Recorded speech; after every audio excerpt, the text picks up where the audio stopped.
صلوات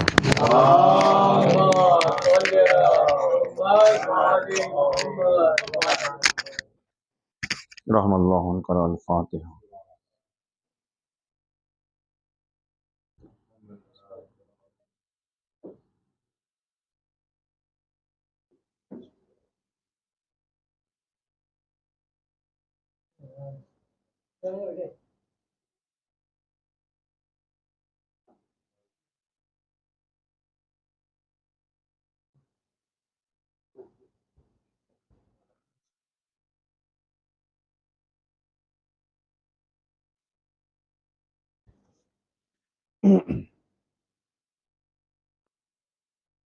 ماشاء اللہ لا قوة الا باللہ العلی العظیم.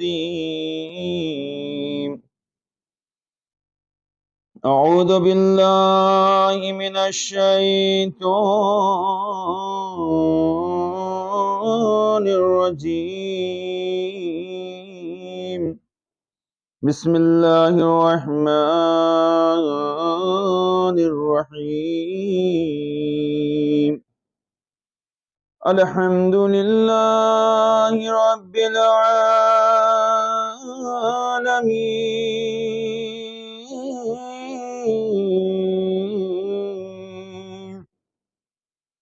والجنة للموحدین والنار للعاصین.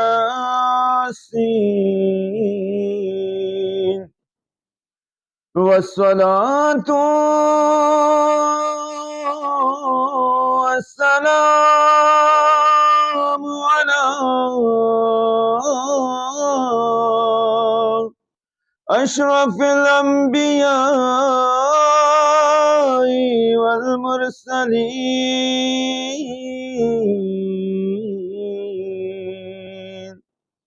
وخاتم النبيين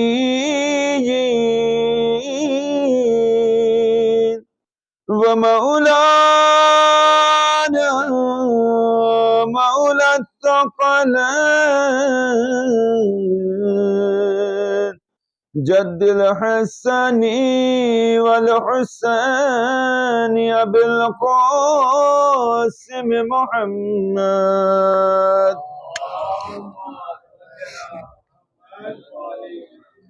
وآلہ الطیبین الطاہرین المعصومین المظلومین ولعنة اللہ علی اعدائهم اجمعین. من لیلنا هذا إلى يوم الدين. أما بعد بسم الله الرحمن الرحيم. رب اشرح لي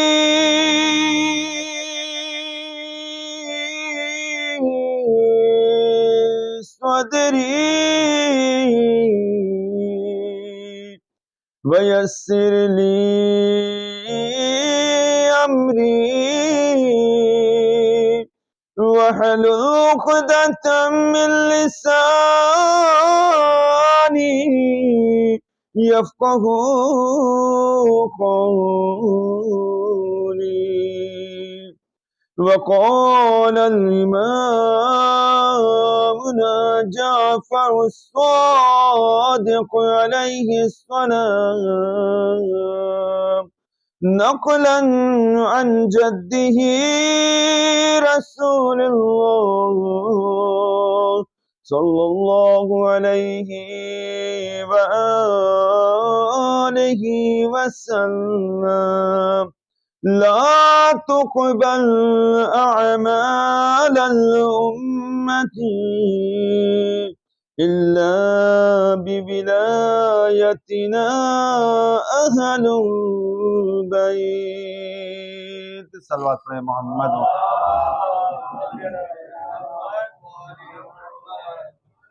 ایک اور صلوات پڑھیں مل کر محمد و آل محمد. برائے سلامتی امام عصر ارواحنا لہ الفدا. مل جل کر صلوات پڑھ دیں محمد و آل محمد. تمام مومنین مومنات کی حفظ و سلامتی کے لیے، حفظ و امان کے لیے، آفات و بلیات سے حفاظت کے لیے، خصوصی طور پر جو لوگ بھی مریض ہیں ان سب کی شفا یابی کے لیے اور تمام عزاداروں کی حفاظت کے لیے، بانی مجلس کی تمام تر مشکلات کو دور ہونے کے لیے، تمام مرحومین کی مغفرت کے لیے مل جل کر ایک صلوات پڑھ دیں محمد و آل محمد.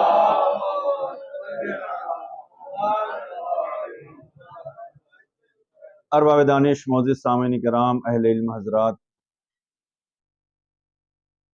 خداوند عالم کا احسان ہے، کرم ہے، اس کی عنایتیں ہیں کہ خداوند عالم نے ہمیں اور آپ کو توفیق عطایت فرمائی کہ ہم اس ذکر سے وابستہ رہیں کہ جو ذکر کبھی ختم ہونے والا نہیں ہے. یقینی طور پر اور یقینی معنوں میں یہ ہمارے لیے فخر کی بات ہے کہ ہم اس شخصیت کا تذکرہ کر رہے ہیں کہ جسے خیر البریہ ہونے کی سند حاصل ہے. خیر البریہ روئے زمین پر وہ مخلوق کہ جو سب سے بہتر ہے، سب سے برگزیدہ ہے، اس سے بہتر کوئی مخلوق نہیں ہے، کوئی انسان نہیں ہے، کوئی شخص نہیں ہے، کوئی مخلوق نہیں ہے، کوئی شے نہیں. یقینی معنوں میں چھوٹی منہ بڑی بات ہوا کرتی ہے جب انسان کم علم بلند مرتبہ افراد کا تذکرہ کرتا ہے. ہم کیا، ہماری کیا بساط، ہماری کیا اوقات، ہمارا کیا علم. ہم جہالت میں پلنے والے لوگ ان ہستیوں کا تذکرہ نہیں کر سکتے، ان کی فضیلت کو بیان نہیں کر سکتے کہ جن کی فضیلت کے قصیدے خود قرآن مجید پڑھتا ہوں. اب آپ تصور کریں کہاں قرآن مجید کی زبان، کہاں ہم جیسے انسان کی گنہگار زبان. بس یہ کہ خداوند عالم کا لطف و کرم ہے کہ ہم لوگ اس ذکر کو سنتے ہیں اور اس ذکر کو کرتے ہیں، اور اسی بہانے اور اسی توسط سے، اسی وسیلے سے ہم ان سے مرتبط ہوتے ہیں، ان لوگوں سے مرتبط ہوتے ہیں کہ جو خداوند عالم کے نزدیک سب سے زیادہ بہتر لوگ ہیں. ان سے زیادہ پاورفل اس پوری کائنات میں کوئی نہیں ہے. ہمارا وجود بھی جب ان سے منسلک ہو جاتا ہے، چاہے وہ قصیدے کی صورت میں ہو، چاہے نوحے کی صورت میں ہو، چاہے سلام کی صورت میں ہو، چاہے ایک عزادار کی صورت میں ہو، ویسے ہمارے وجود کی کوئی حقیقت نہیں ہے. لیکن جب ہم اپنے آپ کو ان سے وابستہ کر لیتے ہیں تو چونکہ وہ بھی ہمیشہ کے رہنے والے ہیں، ہمیشہ رہنے والے ہیں، ہر جگہ ان کا تذکرہ ہے، لہٰذا جو ان سے منسلک ہو جاتے ہیں ان کا بھی تذکرہ کبھی ختم نہیں ہوتا ہے، ان کا بھی ذکر کبھی ختم نہیں ہوتا ہے. رہتی دنیا تک جب تک یہ ذکر پایا جائے گا عزادار کا تذکرہ بھی پایا جائے گا. صلوات پڑھیں محمد و آل محمد. اللہ آپ دیکھیں نہ جانے کتنی کتابیں چھپیں اور نہ جانے کتنے کتابیں آئیں اور اس کا جو وجود ختم ہو گیا، نہ جانے کتنے لوگ پیدا ہوئے ان کا نام و نشان ختم ہو گیا، نہ جانے کتنے بڑے بڑے رائٹرز آئے، نہ آج ان کی کتابیں محفوظ ہیں، نہ ان کا نام محفوظ ہے، نہ کوئی ان کے بارے میں جانتا ہے، نہ کوئی ان کے بارے میں کوئی نالج ہے، کوئی نہیں. لیکن ہاں یہ گھرانہ ایسا ہے کہ جو ان سے منسلک ہوا وہ آج بھی زندہ ہے، ان کو مرے ہوئے بھلے سے صدیاں گزر گئی ہیں. اب بہت سی مثالیں ہیں، آپ دیکھیں جناب میر انیس صلی اللہ مقامہ، مرزا دبیر اور اس طرح کی شخصیتیں اور بڑے بڑے مجتہدین. اب کیا سمجھتے ہیں علامہ مجلسی کا تذکرہ جو ہم لوگ بار بار کرتے ہیں، علامہ مجلسی، شیخ صدوق، ایسا لگتا ہے بچوں کے سامنے جب بیان کیا جاتا ہے تو یہ لوگ سوچتے ہیں کہ ایسا لگ رہا ہے کہ ابھی اسی صدی کی بات ہے، ابھی 10-15 سال پہلے کیا علماء کا تذکرہ ہو رہا ہے. نہیں، ایسا نہیں ہے، یہ کئی ہزار کئی سو سال پہلے کی بات ہے، پرانے علماء کا تذکرہ ہے. لیکن چونکہ انہوں نے اپنے وجود کو، بڑی توجہ چاہتا ہوں، اپنے وجود کو اہل بیت اطہار علیہ السلام سے منسلک کیا، مرتبط کیا، لہذا اہل بیت نے ان کو وہ تحفہ عنایت کیا ہے، وہ نعمت دی ہے کہ جیسے ان کا ذکر تر و تازہ رہتا ہے، ان کے چاہنے والوں کا ذکر بھی تر و تازہ رہا کرتا ہے. صلوات پڑھے محمد و آل محمد پر.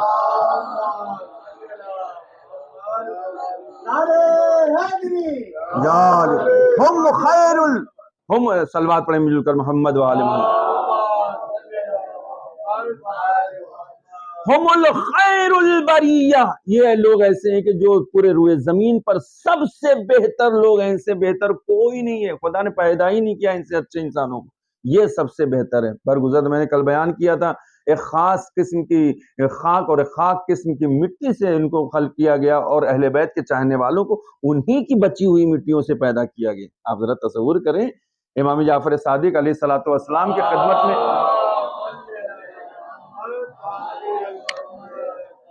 ان کے بیٹے جناب ابراہیم ہیں، اور جو امام کی خدمت میں آتے ہیں، اور ان کے ہاتھوں میں ایک پرندہ ہے۔ آپ توجہ کریں کہ ان کے ہاتھوں میں ایک پرندہ ہے، اور وہ پرندہ لے کر اپنے بابا کے پاس آتے ہیں۔ امام پوچھتے ہیں کہ بیٹا پتہ ہے یہ کون سا پرندہ ہے، اس کے بارے میں نالج ہے تمہیں، علم ہے اس کے بارے میں کون سا پرندہ ہے؟ کہا کہ نہیں بابا جان، مجھے بڑا خوبصورت لگ رہا تھا، لہٰذا میں نے اس کو پکڑا ہے اور لے کر آیا۔ بچوں کی عادت ہوتی ہے، لے کر آیا ہوں تاکہ کھیلوں کودوں گا، اس کو پالوں گا، جو ہے اس طرح سے پنجرے میں لوگ بند کرتے ہیں، دانے ڈالتے ہیں، اور سارے بچوں کی جو حرکتیں ہوا کرتی ہیں۔ امام نے پوچھا جانتے ہو اس کی خصوصیت کیا ہے؟ کہا کہ نہیں بابا، آپ سے بہتر کون بتا سکتا ہے، آپ سے بہتر کون بتا سکتا ہے، آپ بتائیے مجھے اس کے بارے میں۔ بڑی توجہ چاہتے ہوں عزیزو، جو خداوند عالم نے ان کے قصیدے کو جگہ جگہ نقل کیا ہے، پڑھا ہے خداوند عالم نے۔ اہل بیت اطہار ان شخصیتوں کا نام ہے کہ ان کی نشانیوں کو جگہ جگہ دکھایا۔ اب یہ عقل کے پیدل لوگ نہ سمجھے تو ایک الگ مسئلہ ہے، خداوند عالم نے جگہ جگہ ہر طرح سے ان کی فضیلت کا اقرار کروایا اور بیان فرمایا۔ امام نے فرمایا کہ نہیں جانتے؟ کہا کہ نہیں بابا جان میں نہیں جانتا، آپ بیان فرمائیں۔ کہا کہ بیٹا اسے ہدہد کہا جاتا ہے۔ ہدہد دیکھا ہے آپ نے؟ بہت ہی خوبصورت سا پرندہ ہوتا ہے، اور اس کے سر پر جو قلبی ہوا کرتی ہے، تاج ہوا کرتا ہے۔ کہا کہ بیٹا جانتے ہو اس کی خوبصورتی کا راز کیا ہے؟ بڑی توجہ چاہتا ہوں، یہ بہت معتبر حوالوں سے میں ذکر کر رہا ہوں۔ شہید اول نے سب سے پہلے ذکر کیا، اس کے بعد شہید ثانی جو ان کے بیٹے فرزند ہوتے ہیں، انہوں نے اپنی کتاب میں اس کی شرح میں اس کی باقاعدہ طور پہ تشریح کی، اور بھی پرندوں کا وہاں تذکرہ کیا، لیکن خصوصی طور پر اس کو وہاں پر ذکر کیا انہوں نے۔ بیان فرماتے ہیں کہ امام نے پوچھا کہ جانتے ہو اس کی خوبصورتی کا راز کیا ہے؟ کہا کہ نہیں بابا جان، آپ بیان فرمائیں کہ اس کی خوبصورتی کا راز کیا ہے۔ بڑی توجہ چاہتا، آپ بیان فرمائیں کہ اس کو خوبصورتی کا راز کیا ہے۔ امام نے فرمایا کہ یہ دیکھ رہے ہو اس کے اوپر جو بلیک کلر کی لائننگ ہے دونوں پروں پر، آپ نے دیکھا غور کیا؟ ہدہد کے پر پہ کالے رنگ کی جو ہے اس میں لائننگ ہوا کرتی ہے، نشانات ہوتے ہیں کچھ جو ہے۔ کہا کہ ہاں بابا، اسی سے تو خوبصورتی میں اس کی اضافہ ہوا ہے۔ کہا پتہ ہے اس پہ کیا لکھا ہوا ہے؟ کہا نہیں بابا جان، آپ بیان فرمائیں۔ امام فرماتے ہیں خداوند عالم، بڑی توجہ چاہتا ہوں میرے جوانوں میرے دوستو، خداوند عالم نے سریانی زبان میں، عربی سے پہلے سریانی زبان چلا کرتی تھی، فلسطین وغیرہ میں جو زبان رائج تھی پہلے جناب موسیٰ کے زمانے میں، جناب یوسف کے زمانے میں، اور اس سے پہلے جو زبان جو رائج تھی وہ سریانی زبان ہوا کرتی تھی۔ جناب سلیمان کے زمانے میں بھی اسی زبان کا بہت زیادہ چلن تھا۔ سریانی زبان میں خداوند عالم میں اس خطوط، اس نقوش میں لکھا ہے کہ آل محمد خیر البریہ، یعنی آل محمد وہ ہے کہ جو روئے زمین پر سب سے بہتر ہے۔ اس کو جو خوبصورتی ملی ہے آل محمد کے تذکرے سے ملی ہے۔ اب کہنے دیجئے کہ ہر انسان اپنے وجود میں چاہے باطنی طور پر ہو چاہے ظاہری طور پر ہے، خوبصورتی چاہتا ہے تو اہل بیت سے وابستہ ہونا پڑے گا۔ صلوات پڑھے محمد والے۔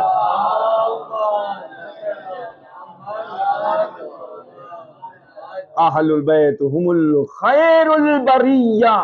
آپ بھی ریسرچ کر لیے، آج بھی جا کے اٹھا کے حدود کو پکڑیے، لے جا کے اس کو دیکھیے کہ کیا لکھا سریانی میں۔ اب تو جو نیٹ پر جو باقاعدہ طور پہ گوگل نے بہت ہی مشکل کو آسان کر دیا، آپ اس کو جو لے جا کر کاپی کریے اور اس کا ترجمہ عربی میں، انگلش میں، ہندی میں جا کے ٹرانسلیٹ کریے، دیکھیے کیا نکل کے آتا ہے۔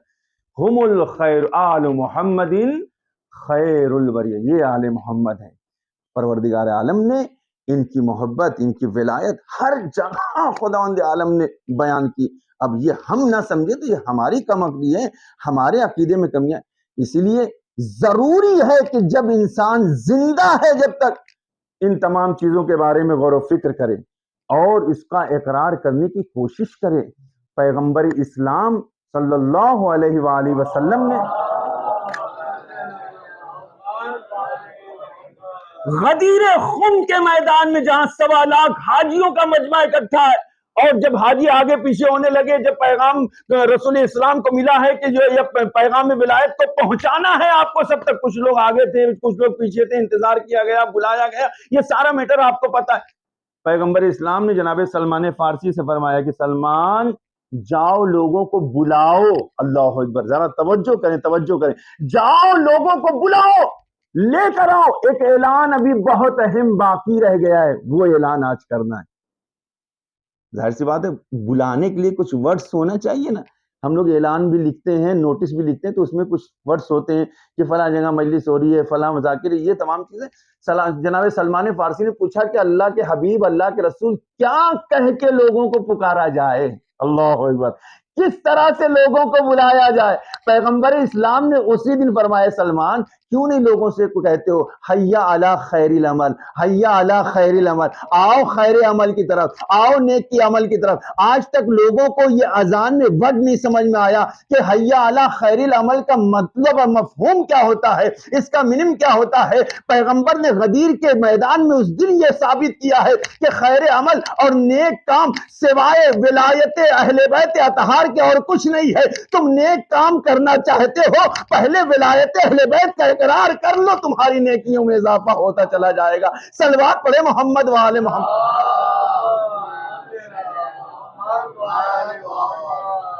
ہم لوگ نماز پڑھتے ہیں، نماز سب لوگ ماشاءاللہ خداوند سب کو توفیق دے، نماز باقاعدہ جماعت کی نماز، جماعت کی نماز کو مس نہ کریں۔ اب ایک جملہ میں رک کر کہوں روایتوں کے حوالے سے، ایک روایت اگر بار جان پر آپ کی جو صحیح پہ جو باہر نہ ہو تو میں اس کو عرض کروں، روایت میں بہت زیادہ تاکید کی گئی ہے نماز جماعت کی۔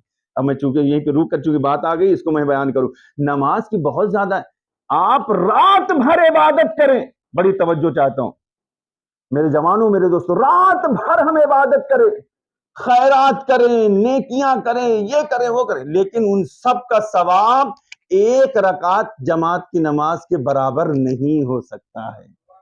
آپ توجہ کریں، یعنی اتنی زیادہ اہمیت کیوں ہے؟ بہت زیادہ، اس کو مس کرنے کی کوشش نہ کریں، بلکہ اس کو انجام دیں جب موقع مل جائے۔ علی والا وہ ہو ہی کیسا سکتا ہے کہ جو نماز سے دور ہوتا؟ علی والا وہی ہوتا ہے کہ جو نماز سے نزدیک ہوتا ہے، مصلی سے قریب ہوا کرتا ہے، سجدے کا نشان ہوا کرتا ہے، عبادتوں سے محبت ہوا کرتی ہے، نماز شب کا پابند ہوا کرتا ہے، وہ خدا کی مرضی کے لیے جو کچھ انجام دیتا ہے وہ بس یہ سوچ کر انجام دیتا ہے کہ میری سانسیں جب تک ہیں، نہیں پتا کب یہ سانسوں کا ارتباط ہمارے جسم سے ختم ہو جائے، جو لمحات خدا نے عطا کیے ہیں اس میں اس کی اچھی عبادت کر لی جائے۔ آپ ذرا دیکھیں، بہت زیادہ تاکید ہے۔ اور وہ تو جو لوگ نماز چھوڑ دیتے ہیں ان کا کیا ہوگا حشر، وہ تو نہیں پتا بھیا۔ جو لوگ نماز پڑھتے ہیں ان کے بارے میں بتاؤں، میں اپنی بات کر رہا ہوں، آپ لوگ مجھ سے بہت بہتر ہیں، خدا آپ کی توفیقات میں سب کے اضافہ فرمائے، کہ نماز جو نہیں پڑھتے ان کا میٹر تو اللہ ہی سمجھے ان کے بارے میں۔ ابھی ایک حدیث میں سناؤں گا، بہت معتبر حدیث، جو نہیں پڑھتے نماز ان کا حشر کیا، لیکن جو لوگ پڑھتے ہیں لیکن وقت پر نماز نہیں پڑھتے، ٹال مٹول کرتے ہیں، ابھی بعد میں پڑھ لیں گے، 4 بجے پڑھ لیں گے، ابھی ٹائم ہے 5 بجے پڑھ لیں گے، آج تک تو 7:30 بجے ٹائم ہو رہا نماز کا، چلو ابھی 10 منٹ پہلے پڑھ لیں گے، 7:15 بجے پڑھ لیں گے، 7 بجے پڑھ لیں گے۔ یہ ٹال مٹول کرنے والے، پیغمبر اسلام فرماتے ہیں کہ ان لوگوں تک میری شفاعت نہیں پہنچ سکتی کہ جو نماز میں تاخیر جان بوجھ کر کرتے ہیں۔ اللہ حضرت تصور کہ نماز ایسا نہیں مس کر دیا اس نے، نماز چھوڑ دیا، نماز پڑھا اس نے لیکن ٹال مٹول، بے توجہی، اہمیت نہیں نماز کو، مل جائے گا ٹائم تو پڑھ لیں گے، کیا جاتا ہے، نماز ہی تو پڑھنا چاہ رہا۔ اچھا جو لوگ نماز، یہ تو جو لوگ نماز پڑھتے ہیں لیکن تھوڑا تاخیر، لیکن جو نہیں پڑھتا، میں نے جس وقت اس حدیث کو پڑھا تھا، اس میٹر کی، اس ٹاپک کی تقریباً 12 حدیثیں معتبر حدیثیں تھیں، روح کانپ جاتی ہے۔ جو نہیں پڑھتے ہیں نماز، خدا خیر کرے ان کے لیے، خدا ہم سب کی ہدایت کرے کہ ہم مسلمان ہوتے ہوئے، اہل بیت کے چاہنے والے ہوتے ہوئے نماز سے دور نہیں ہو سکتا ہے۔ ایک سچا شیعہ نماز سے دور نہیں ہو سکتا ہے، جتنا سچا عزادار ہوگا اتنا ہی سچا نمازی ہوگا۔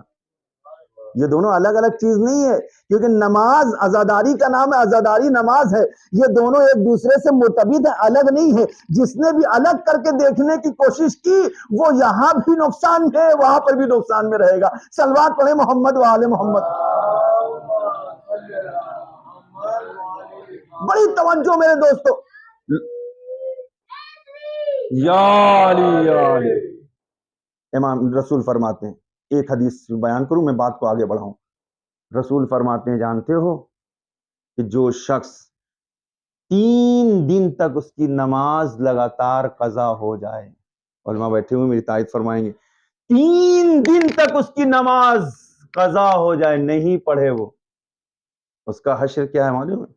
پیغمبر فرماتے ہیں کہ اب اس کو مسلمان شمار کرنے کی ضرورت نہیں ہے، لے جاؤ اٹھاؤ، اس کی موت یہودی اور نصرانی کی موت ہے، مسلمان کے قبرستان میں اسے دفن کرنے کی ضرورت نہیں ہے، لے جاؤ یہودیوں کے قبرستان میں دفن کرو۔ معتبر حدیث ہے، جتنے حوالے چاہیے آپ کو میں بیان کروں گا۔ 3 دن تک اگر نماز، اس کا مجھ سے کوئی رابطہ نہیں ہے، وہ الگ ہے، کیونکہ ہو ہی نہیں سکتا، امپاسبل سی بات ہے کہ سچا مسلمان ہو اور وہ اس کی نمازیں قضا ہو جائیں، نہیں ہو سکتا۔ ہمیں غور کرنا چاہیے اپنی زندگی میں، ہر چیز کا وقت نکلتا ہے تو ہمیں اس کا بھی وقت نکالنا چاہیے۔ بات آ گئی، ہم لوگ نماز میت بھی پڑھتے ہیں، اور نماز میت کے لیے مشہور یہی ہے کہ اس سے پہلے کہ تمہاری نماز پڑھی جائے تم نماز پڑھ لو۔ صلوات پڑھے محمد و آل محمد۔ مولانا صاحب کی سلامتی کے لیے باوجود بلند صلوات۔ اللہ نماز ہم پڑھ کیا حی علی خیر العمل، نماز میت پڑھتے ہیں ہم لوگ، اور جب بھی موقع ملے شامل ہونا چاہیے، بہت زیادہ ثواب ہے۔ یہاں تک کہ سارے، اگر کوئی شخص نماز میت میں وہ شرکت کرتا ہے، تشییع جنازہ میں شرکت کرتا ہے، پیغمبر اسلام نے فرمایا اس کے جتنے بھی گناہ گزشتہ ہے آئندہ ہے سب خداوند عالم اس کے معاف کر دیتے، صرف اس میں شرکت کرنے کی وجہ سے۔ اس نے جو اس میں شرکت کیا ہے، اس نے جو ایک دلجوئی کیا ہے مرحوم کے وارثین سے، ان کے متعلقین سے، اس کے عوض میں انشاءاللہ کبھی موقع ملا تو اس پہ ڈیٹیل سے بیان کروں گا، لیکن ہاں بس آج اتنا کہ ہم نماز پڑھتے ہیں۔ اب ایک ایسے شخص کی نماز پڑھ رہے ہیں جس کے بارے میں کنفرم پتا ہے کہ اس نے کبھی شاید نماز پڑھا کہ نہیں پتا، اللہ بہتر جانے، لیکن کہتے کیا ہم لوگ آخری والا جو کلمات ہم لوگ پڑھتے ہیں، آخری تکبیر سے پہلے کیا کلمات ہوتے ہیں؟ اللہم انا لا نعلم منہ الا خیرا، خیرا، حی علی خیر العمل، یاد رکھیے گا، خیرا، اے میرے پالنے والے، اے میرے پروردگار، میں اس کے بارے میں، یہ جو لیٹا ہوا ہے اس کے بارے میں گواہی دیتا ہوں کہ اس کی نیکیوں کے علاوہ میں کچھ نہیں جانتا۔ جھوٹ ہے کہ غلط؟ سچ ہے، پتا تھا کہ جھوٹ بھی بولتا تھا، وہ غیبت بھی کرتا ہے، بہت لوگوں کے ساتھ جو غلط کام کیا، یہ کیا وہ کیا، ساری چیزیں پتہ، لیکن آج ہم اقرار کیا کر رہے ہیں؟ اقرار کریں انا لا نعلم منہ الا خیرا، پروردگار ہم اس کے بارے میں سوائے نیکیوں کے کچھ نہیں جانتے ہیں۔ اللہ اکبر، کچھ نہیں جانتے ہیں۔ سوال، کوشچن، آخر کون سی نیکیاں ہیں؟ پتا تو تھا کہ وہ جھوٹ بولتا ہے، کہا کہ نہیں اس کے بارے میں نہیں، کیونکہ خداوند عالم نے اعمال کے سلسلے میں پردہ پوشی کرنے کا حکم دیا ہے۔ اللہ اکبر، کہاں بیٹھے ہیں آپ؟ خداوند عالم نے حکم دیا ہے کہ تم کسی کے راز کو فاش نہیں کر سکتے، کسی کے اندر برائی پائی جاتی ہے تو اس کا تعلق مجھ سے ہے، تم اس کو ملئے عام میں اس کو بیان نہیں کر سکتے۔ بڑی توجہ چاہتا ہوں، یہ ڈھونڈو کہ اس کے اندر کوئی نیکی ہے تو اس کو ملئے عام میں بیان کرو، اگر 10 برائیاں ہیں تو اس کو دبانے کی کوشش کرو، اس کا تعلق مجھ سے ہے، تم سے نہیں ہے۔ یہ دیکھو کہ اس کا عقیدہ درست ہے یا نہیں ہے، کیونکہ مرنے کے بعد، بڑی توجہ چاہتا ہوں، مرنے کے بعد اعمال کی اصلاح ہو سکتی ہے، عقیدے کی نہیں ہو سکتی ہے۔ صلوات پڑھے محمد و آل محمد۔ پھر گواہی کیا ہے؟ گواہی یہی دی جاتی ہے. امام سے پوچھا مولا اس کا مفہوم کیا ہے؟ امام نے فرمایا غدیر یاد نہیں ہے، وہاں پر خیر العمل کی طرف بلایا گیا تھا، نیک عمل یعنی ولایت اہل بیت کی طرف بلایا گیا تھا، دعوت اس کی طرف دی گئی تھی. آج ہم مرنے والے کے سلسلے میں خدا کے حضور کھڑے ہو کر یہ گواہی دے رہے، پروردگار ہم یہ گواہی دیتے ہیں کہ جب تک یہ زندہ رہا ولایت اہل بیت کے ساتھ زندہ رہا ہے، یہ ولایت لے کر زندہ تھا، ولایت لے کر جا رہا ہے. صلوات پڑھے محمد وآل محمد. ایک اور صلوات پڑھیں مل جل کر محمد وآل محمد. یہ ولایت کے ساتھ زندہ تھا، ولایت لے کر اپنے ساتھ جا رہا ہے.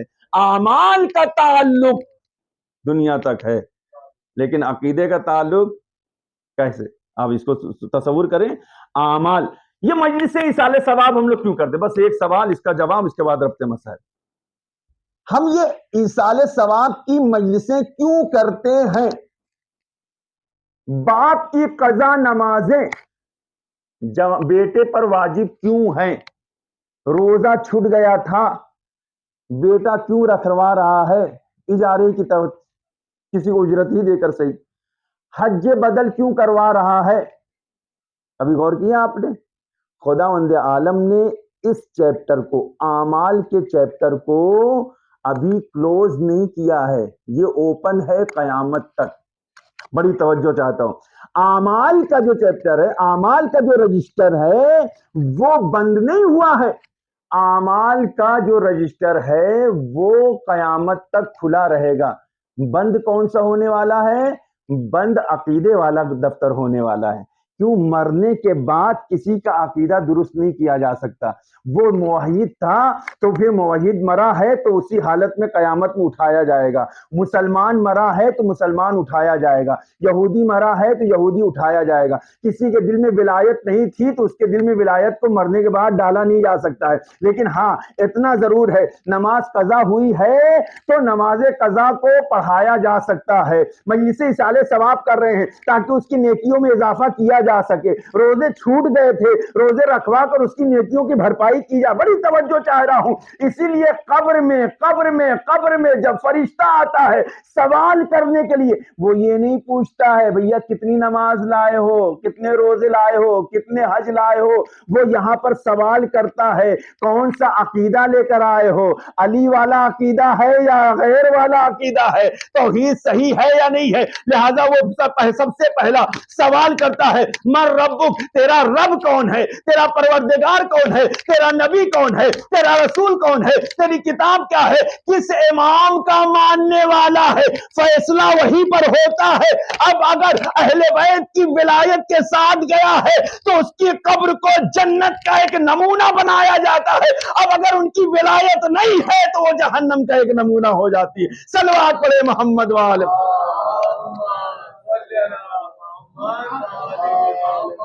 یہ قبر میں اور فرشتہ آ کر بشارت دیتا ہے کہ یہ مرنے والا اہل بیت کا محب تھا، چاہنے والا، اور وہ جنت کی بشارت دیتا ہے. فتح البابین، رسول کی حدیث، میرے لفظ نہیں ہے یہ. رسول خدا فرماتے ہیں خداوند عالم کے حکم سے خداوند عالم اس کی قبر کے 35 طرف سے 2 جنت کے دروازوں کو وا کرتا ہے اور فرشتہ کہتا ہے اب قیامت تک، جب تک قیامت نہیں آتی ہے، جنت کی ٹھنڈی ٹھنڈی ہوا لیتا رہے. یہ جنت کا ایک نمونہ تیری قبر ہو گئی. اللہ کیوں؟ کیونکہ ولایت اہل بیت اطہار علیہ الصلوۃ والسلام کے ساتھ، اور جس کے دل میں ولایت اہل بیت اطہار ہوا کرتی ہے اس کے اندر وفاداری ہوا کرتی ہے، محبت ہوا کرتی ہے، ولا ہوا کرتی ہے. وہ دغاباز نہیں ہوتا ہے، وہ دھوکے باز نہیں ہوتا ہے. وہ اپنا نقصان کر سکتا ہے، کسی مسلمان بھائی کا نقصان برداشت نہیں کر سکتا. یہ اہل بیت کے چاہنے والوں کی خصوصیتوں میں سے. خداوند عالم نے بڑے پاورز دیے ہیں مومنین کو. انشاءاللہ کبھی بیان کرنے کی ضرورت ہے کہ کتنے پاورز دیے ہیں. اگر اہل بیت کا چاہنے والا سچا محب چاہ جائے تو اپنی ایک ٹھوکر سے مردے کو زندہ کر سکتا ہے. وہ اتنے پاورز ایک چاہنے والے کو عطا کیے گئے ہیں. امام کا کیا مقام و مرتبہ ہوگا اس کو دنیا سمجھتی رہے. صلوات پڑھے محمد وآل محمد.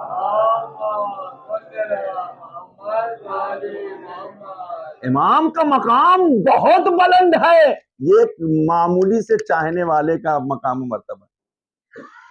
وہ چاہے تو خدا کے حکم سے اہل بیت کی رضایت سے مردے کو زندہ کر. تہران میں آیت اللہ تھے، اور ہمارے زمانے میں تقریباً 2002 کی بات ہے، 2004 میں ان کا انتقال ہوا. 2002 کی بات ہے، بہت زیادہ مریض تھے اور وہ ہاسپٹل میں ایڈمٹ کیا گیا، تہران کے ہاسپٹل میں، اور وہاں کے کیہان اور بہت سے پیپرز میں ان کی نیوز یہ چھپی تھی. واقعہ کیا ہوا؟ واقعہ یہ ہوا کہ کوئی بہت بڑا میٹر تھا، کسی جوان کا انتقال ہو چکا تھا اور کوئی پروف نہیں مل پا رہا تھا، کچھ پراپرٹی کا معاملہ تھا، ضرورت تھی کہ کوئی بیان کرے. لوگ پریشان تھے کہ کون بیان، یہ تو بیان کرنے والا خود مر چکا ہے، اب یہ معاملہ حل کیسے ہوگا، کوئی ہے بھی نہیں آگے پیچھے، کیسے بات واضح ہو. اللہ اکبر. جب یہ معاملہ ان کے کانوں تک پہنچا، لوگ ان کے پاس آئے، آغا آپ وقت کے عالم ہیں، آیت اللہ ہیں، آپ کے پاس علم ہے، آپ اگر چاہیں تو بہت کچھ ہو سکتا ہے. کہا کہ کرنا کیا ہے؟ کہا کہ ایسا ایسا میٹر ہوا ہے. کہا کہ ٹھیک ہے چلو، میں کہاں پر ہے، میں چلتا ہوں دیکھتا ہوں. کیہان پیپر تمام نیوز پیپروں نے لکھا اس زمانے میں، اور اس کی کٹنگ وغیرہ بھی بہت سے لوگوں کے پاس موجود. کہا کہ جو ہے جیسے ہی اس جوان کے پاس پہنچے، انہوں نے ایک جملہ کہا، علی کا چاہنے والا، بڑی توجہ چاہتا ہوں، علی کا چاہنے والا تجھے حکم دیتا ہے کہ تو اٹھ کر بیٹھ جا. پوری تمام ٹیم نے، ڈاکٹرز کی ٹیم میں بہت سے لوگ کھڑے ہوئے تھے، سب نے دیکھا کہ وہ جوان اٹھ کر بیٹھا، اس نے گفتگو کی، باتیں کی، لوگوں کے سمجھ میں آیا یہ ایک معمولی سے علی کے چاہنے والے کی یہ اختیارات ہے، پاورز ہے کہ وہ چاہ جائے تو وہ مردے کو زندہ کر سکتا ہے، وہ چاہ جائے تو آسوریہ پر پہنچ سکتا ہے، وہ چاہ جائے تو آسمان کی بلندی پر سیر کر سکتا ہے. وہ اگر چاہے تو وہ رہتا ہے قم میں، وہ اگر چاہے تو مشہد کی مسجد میں نماز پڑھ سکتا ہے. اس کے اختیار میں یہ ہے کہ ایک وقت میں لوگ اسے مکے میں دیکھتے ہیں، ایک وقت میں اسے مدینے میں دیکھتے ہیں. صلوات پڑھے محمد و آل محمد. چمن چمن گلی گلی علی علی علی نگر نگر گلی گلی علی علی علی ہم سب کا مولا علی علی ہم سب کا مولا علی علی داماد پیغمبر علی علی داماد پیغمبر علی علی زہرا کا شوہر علی علی زہرا کا شوہر علی علی مسجد میں شہادت علی علی کعبے میں ولادت نعرہ حیدری یا علی. اہل بیت کا محب اگر ہے تو سچا وفادار ہے، اس کے اندر صداقت ہے، جھوٹ نہیں ہوتا ہے، ریاکاری نہیں ہوتی ہے، دکھاوا نہیں ہوتا، اس کا ہر عمل اہل بیت کی خوشنودی کے لیے ہوا کرتا ہے، اس کا ہر عمل خدا کی خوشنودی. وہ اہل بیت کے لیے جیتا ہے، اہل بیت کے لیے مرتا ہے. بس میں یہیں پہ بات کو تمام کرتا ہوں، انشاءاللہ کل کی مجلس اور آگے بیان کروں گا. آج 4 محرم ہو گئی. کربلا کے میدان میں بڑے بڑے کردار نظر آتے ہیں، چاہے وہ مولا امام حسین کے لشکر میں دیکھیں، چاہے وہ یزید کے لشکر میں دیکھیں، دونوں طرف بڑے بڑے کردار ہیں. ایک طرف مومن کے بڑے کردار ہیں اور ایک طرف منافقین کے بڑے کردار ہیں. وہ بھی تو بڑے کردار ہیں. مولا کے لشکر میں خر جیسا سپاہی، مولا کے لشکر میں حبیب ابن مظاہر، مولا کے لشکر میں ساتھ، مولا کے لشکر میں ایک سے ایک سورما، ہلال جیسا بہترین مجاہد. مولا کے لشکر میں العباس علمدار کربلا، مولا کے لشکر میں شبیہ رسول علی اکبر. ذرا تصور کریں، یہ سچے سپاہی ہیں کہ جنہوں نے جنت کو اپنی آنکھوں سے اسی کربلا میں دیکھا ہے. امام حسین نے چراغ گل کر دیا تھا، جا سکتے ہو، تم کو اختیار ہے، سب کو بتا دیا تھا یہ میرے خون کے پیاسے ہیں، تم کو قتل کرنے نہیں آئے. لیکن محبت کس معراج پر تھی؟ مولا. یہ کیسے ممکن ہے؟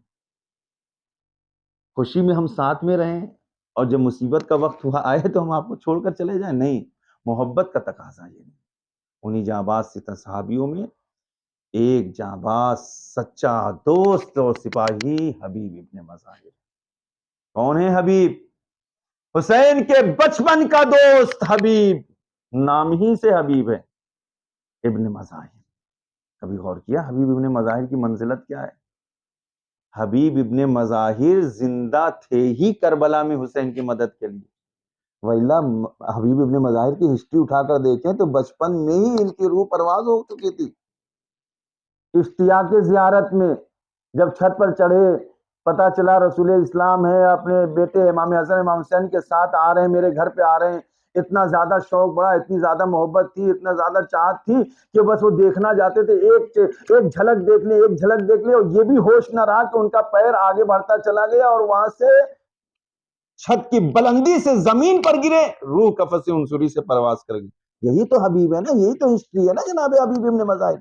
بچپنا تو تھا نا حبیب ابن مظاہر کا. لیکن باپ کا کردار کیا تھا؟ کیونکہ سب سے خیر البریہ حبیب کبریا گھر پر آ رہے ہیں. اور آپ تصور کریں کسی کے گھر میں امام وقت آ جائیں تو سچا اگر سپاہی تو اپنا درد و غم سب بھول جاتا ہے. ہمارا درد و غم ایک طرف، امام کی آمد ایک طرف، ادھر پیغمبر آ رہے ہیں، امام آ رہے ہیں، سردار جنت آ رہے ہیں گھر میں. مظاہر نے کیا کیا؟ حبیب کے جنازے کو ایک کمرے میں لے جا کے رکھ دیا، لٹا دیا اور اس کے اوپر چادر ڈال دی. آ کر جب رسول اسلام گھر میں آئے، امام حسن پہنچتے ہیں، امام حسین پہنچتے ہیں. جیسے ہی گھر میں داخل ہوئے، بیٹھے، بات شروع ہوئی. امام حسین ہے کہ رہ رہ کر کبھی داہنی دیکھتے ہیں، کہیں بائیں دیکھتے ہیں، کبھی آگے، کبھی صحن میں، کبھی ادھر، کبھی ادھر. ایک مرتبہ پیغمبر اسلام نے سوال کیا، بیٹا کس کو تلاش کر؟ نانا جان جس سے ملنے کے لیے آیا تھا وہ نہیں دکھائی دے رہا ہے. کسے کہا بابا؟ نانا جان حبیب نظر نہیں آ رہا. جیسے ہی حسین کے لبوں پر حبیب کا نام آیا، ایک مرتبہ مظاہر کی آنکھوں سے بے اختیار آنسو گرنے لگے. رسول نے پوچھا حبیب رونے کا سبب کیا ہے؟ کہا کہ اشتیاق زیارت میں حبیب چھت پہ تھے اور چاہتے تھے کہ مولا کی زیارت کریں، پیر پھسلا، زمین پر گرے، روح پرواز کر چکی ہے. اللہ اکبر، اللہ اکبر. یہ حسین کا معجزہ تھا کہ حسین نے پھر سے ایک نئی زندگی عطا کی حبیب کو. حبیب ابھی تمہیں نہیں جانا تھا، تمہیں تو حسین کی نصرت کرنا ہے کربلا میں. یہی حبیب ہے کربلا کے میدان میں.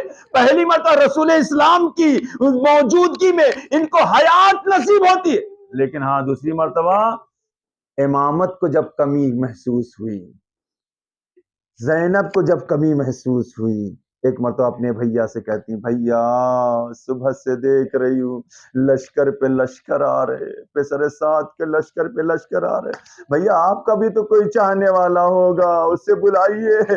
آزادارو زینب خوب جانتی تھی کوفے کے حالات بڑے خراب ہے، چاروں طرف محاصرہ کر رکھا ہے، کوئی کوفے سے باہر نکل نہیں سکتا ہے، کوئی کہیں سے کہیں جا نہیں سکتا ہے. ایک مرتبہ حسین نے کہا ہاں زینب تو نے صحیح وقت پر صحیح یاد دلایا. اے زینب ہاں ضرور میں اپنے دوست کو بلاؤں گا. زینب نے کہا اے بھیا اپنے حبیب کو کیوں نہیں بلاتے؟ جزاکم ربکم خیر الجزا. ہاں عزادارو سنو گے کلیجہ پھٹ جاتا ہے. ایک امام وقت نے ایک نامہ لکھا، من الرجل الغریب الفقیر الى الرجل الفقیر. ایک غریب الغربا کی طرف سے خط ہے، کس کے لیے؟ ایک فقیہ و عالم کے لیے. جزاکم ربکم خیر الجزا. آزادارو ایلچی کو روانہ کیا، جاؤ کوفہ اور حالات کا مشاہدہ کرتے ہوئے حبیب تک یہ خط کو پہنچا دینا. آزادارو ایلچی پہنچا، کوفے پہنچتا ہے. پہنچنے کے بعد دق الباب کیا. روایت میں یہی ملتا ہے کہ جس وقت ایلچی آیا حبیب اپنی زوجہ کے ساتھ دسترخوان پر بیٹھے ہوئے تھے.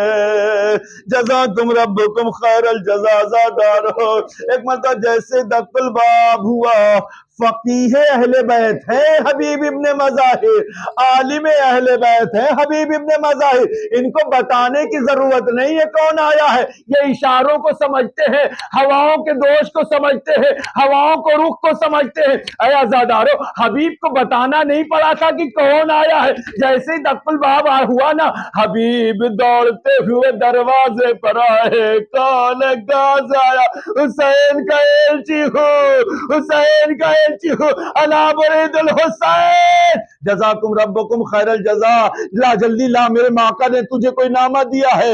آزادارو، روایت اس طرح سے ہے، میرے آقا نے نامہ دیا، جلدی سے نامے کو لیا، آنکھوں سے لگایا، سینے سے لگایا، آنسو بہائے، ایک مرتبہ خط کو کھولا، اس کا مضمون پڑھا، زار زار رونے لگے، اپنے آنسوؤں کو ضبط کیا، اے عزادارے نامے کو پھر سے لپیٹا، ہاتھوں میں رکھا، گھر میں واپس داخل ہوئے، ابھی حبیب کھڑے ہوئے ہیں، اے عزادارو حبیب کھڑے ہوئے، کوئی کلام نہیں کر رہے ہیں۔ ایک مرتبہ زوجہ کہتی ہے حبیب کون آیا تھا، یہ کون تھا؟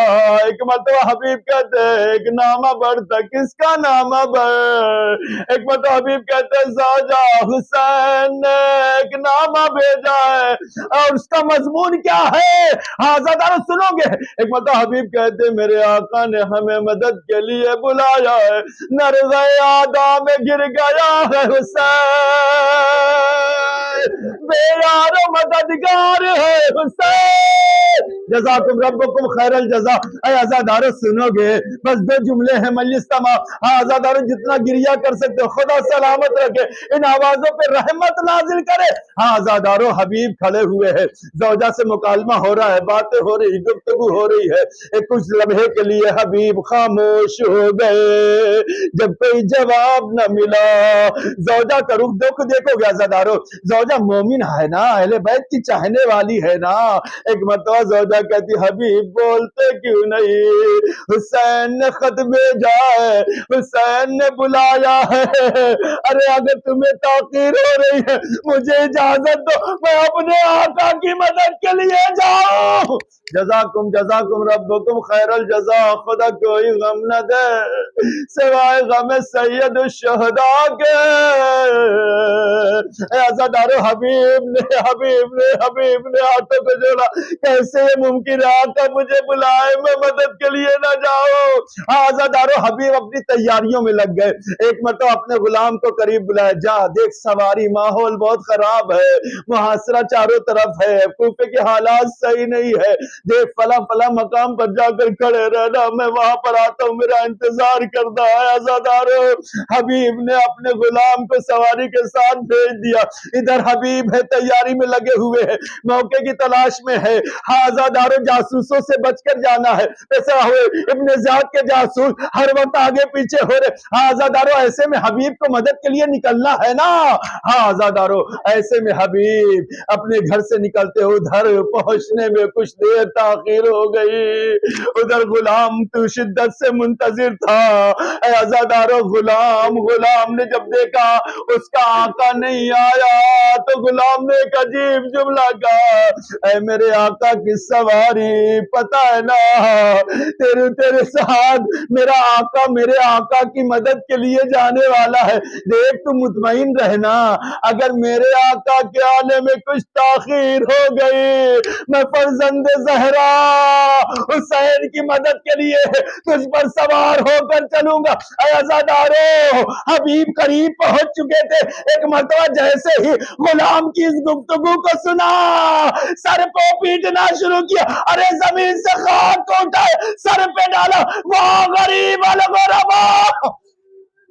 جزاکم ربکم خیر الجزا، خدا کوئی غم نہ دے۔ عزادارو بس مجلس تمام ہے، عزادارو ایک مرتبہ حبیب نکلنا چاہتے ہیں، غلام نے بڑی حسرت بھری نگاہوں سے اپنے آقا کو دیکھا، آقا زندگی بھر میں آپ کی خدمت کرتا رہا، اب جب فرزند زہرا کی خدمت کا موقع ملا ہے آپ مجھے تنہا چھوڑے جا رہے ہیں، آقا مجھے بھی ہمراہ لے لو، میں بھی مدد کے لیے چلوں گا۔ حبیب نے اپنے غلام کو ساتھ میں لیا، چلے کربلا۔ اے عزادارو، حسین کو انتظار کس کا ہے؟ بنی ہاشم کے جوانوں کو انتظار کس کا ہے؟ ادھر کوفے کی طرف سے گرد و خاک اڑتی ہوئی نظر آئی، حسین کے خیمے میں خوشی کی لہر دوڑی۔ ایک مرتبہ حسین نے خوش ہو کر عباس کو بلایا، اے میرے شیر عباس ذرا قریب آ، علی اکبر ذرا میرے قریب آ، قاسم ذرا قریب آ، دیکھ تیرا چچا آ رہا ہے، عباس تمہارا بھیا آ رہا ہے، ذرا دوڑو، حبیب آ رہا ہے، جزاکم ربکم خیر الجزا۔ اے عزادارو، ایک مرتبہ جوانان بنی ہاشم ادھر سے دوڑتے ہیں تاکہ حبیب کا استقبال کر سکے، ادھر حبیب غلام کے ساتھ آتے ہیں۔ ایک مرتبہ غلام کہتا ہے، آقا غضب ہو گیا، بنی ہاشم کے جوان آ رہے ہیں۔ جیسے ہی حبیب نے سنا نا عزادارو، حبیب نے خود کو سواری سے زمین پر گرایا، ہائے حسین پر یہ دن آ گئے۔ عزادارو، اب یہاں روایت کا جملہ ملتا ہے، حبیب حبیب حبیب حبیب، جو کہ بہت ہی ضعیف العمر صحابی ہے، عمر بہت زیادہ ہے، گھٹنیوں چلتے ہوئے آقا کے پاس آئے۔ جیسے ہی حبیب پہنچے نا، اے عزادارو، غربت کے عالم میں جب کوئی مددگار ملتا ہے نا، بیویوں کا حوصلہ بڑھ جایا کرتا ہے، امیدیں بڑھ جایا کرتی ہے۔ اے عزادارو، جیسے ہی حبیب پہنچے نا، تکبیر کی آوازیں بلند ہوئی، اللہ اکبر، اللہ اکبر، اللہ اکبر۔ ایک مرتبہ زینب فضہ کے قریب آتی، فضہ خیریت تو ہے، ذرا پتہ لگا نا کہ کون آیا ہے؟ ارے حسین کی فوج میں خوشی کی لہر۔ جزاکم ربکم خیر الجزا۔ سنو عزادارو، مجلس تمام ہو گئی ہے۔ ہاں، ایک مرتبہ فضہ درے سے خیمہ سے نکل کر آتی ہے، دوڑتی ہوئی شہزادی کے پاس پہنچی، شہزادی مبارک ہو مبارک، ارے آقا حسین کے بچپن کا دوست حبیب آ گیا۔ اے عزادارو، زینب نے بے ساختہ کہا، اے فضہ پھر دیکھتی کیا ہو، ذرا دوڑو، جاؤ حبیب سے کہنا زینب نے سلام۔ ہاں، جزاکم ربکم خیر الجزا۔ زینب نے سلام کہا ہے۔ اے عزادارو، فضہ دوڑتی ہوئی آئی، اے حبیب مبارک و مبارک، ارے شہزادی نے تجھے سلام کہا۔ حبیب ابھی کھڑے ہوئے تھے، ایک مرتبہ جیسے ہی سلام زینب کو پہنچانا سنا ہے، ایک مرتبہ حبیب زمین پر بیٹھ گئے، خاک کربلا کو سر پہ ڈالنا شروع کیا۔ وہاں مصیبت ہائے شہزادیہ سلام کر، میں کہوں گا حبیب ذرا ٹھہر جا، ابھی عاشور کو آنے دے، یہ خیموں سے آواز اٹھے گی، اے حبیب کہاں ہو، عباس کہاں، ارے زینب کی چادر چھین۔ انا للہ انا للہ وَإِنَّا إِلَيْهِ رَاجِعُونَ رضا بقضائه وتسليما لأمر يا الله يا الله يا الله يا الله يا حميد يا محمود بحق محمد یا علا بحق علی یا فاطر بحق فاطمہ یا محسن بحق الحسن یا قدیم الاحسان بحق الحسین العطشان وبحق الائمة التسعة الطاہرین من ذریة الحسین علیہم الصلاة والسلام۔ بر الہ ہماری اس مختصر سی عبادت کو قبول فرما۔ خدایا ہم جو بھی پریشان حال ہیں ان کی مشکلات اور پریشانیوں کو دور فرما۔